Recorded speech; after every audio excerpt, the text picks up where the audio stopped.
Hello students, आज हम class third maths का अध्याय 8 लंबाई के चैप्टर को आगे लेके चलते हैं। लंबाई को हम मापन भी कहते हैं बेटा। अब हम इसमें पढ़ेंगे श्याम पटल की लंबाई को हमको क्या करना है। श्याम पटल हमारे कक्षा का जो ब्लैक बोर्ड होता है उसको हमको क्या करना है, हथेलियों से नापना है और उसको सभी बच्चों को बारी बारी नाप कर उसको इस तालिका में भरना है। इसी तरह कक्षा की लंबाइयों को पैरों के कदमों से नापकर इस तालिका को भरना है। तो अब हम स्केल की सहायता से किस तरह इनको नाप सकते हैं। इनको तो पैरों और हाथों से नापा है, अब हम आगे पढ़ेंगे कि हम स्केल से इसको किस तरह नाप सकते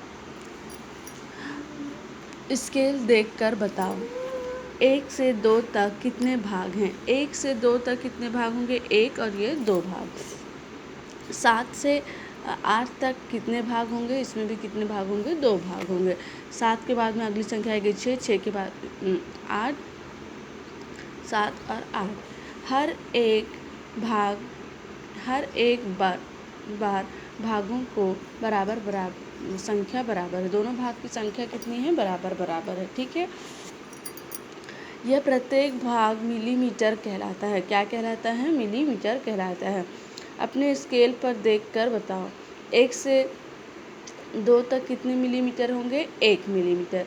3 से 4 तक 1 मिलीमीटर। 6 से 7 तक 1 मिलीमीटर। 10 मिलीमीटर बराबर 1 सेंटीमीटर होते हैं। 1 सेंटीमीटर बराबर 10 मिलीमीटर होता है।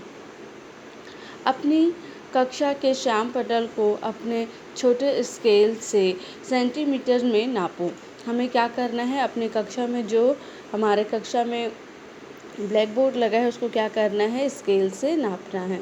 क्या कमरे की लंबाई को भी छोटे स्केल से नाप सकते हैं। क्या सभी विद्यार्थियों के उत्तर बराबर होंगे। हाँ, कमरे की लंबाई को भी हम ऐसा नाप सकते हैं। मीटर स्केल की सहायता से अपनी कक्षा की लंबाई, श्याम पटल की लंबाई और कूड़ेदान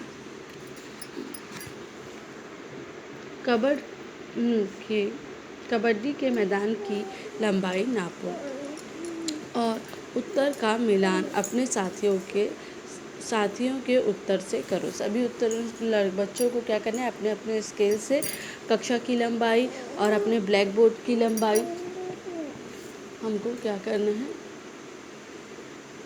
वो करना है, नापना है। ठीक है, अगला देखो बेटा, खुद करके देखो। अपने स्केल और पेंसिल की सहायता से 1 सेंटीमीटर लंबी रेखा खींचो। अब स्केल पर 3 सेंटीमीटर के निशान को रेखा से प्रारंभ बिंदु पर रखो और देखो।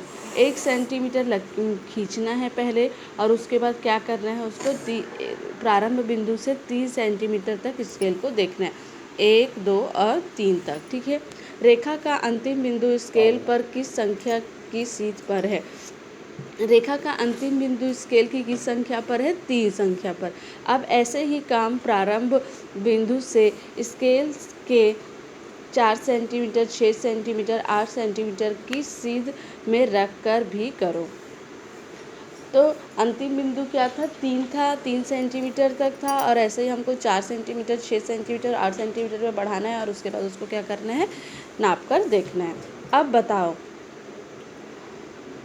जब तुम दर्जी की दुकान पर कपड़े सिलवाने जाते हो तो वह तुम्हारी नाप किस चीज़ से लेता है। क्या करता है, वो मीटर वाले टेप से लेता है। ठीक है, क्या दर्जी का फीता भी मीटर स्केल जैसा है। हाँ, दर्जी के फीते और मीटर स्केल में कौन सी बात एक जैसी है। उसके जो नंबर है बेटा वो बिल्कुल एक जैसे हैं। ठीक है, और मीटर में है।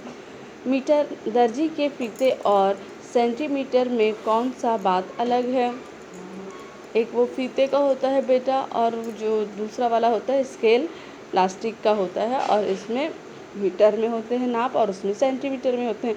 क्या इस तरह का फीता तुमने कहीं और देखा है।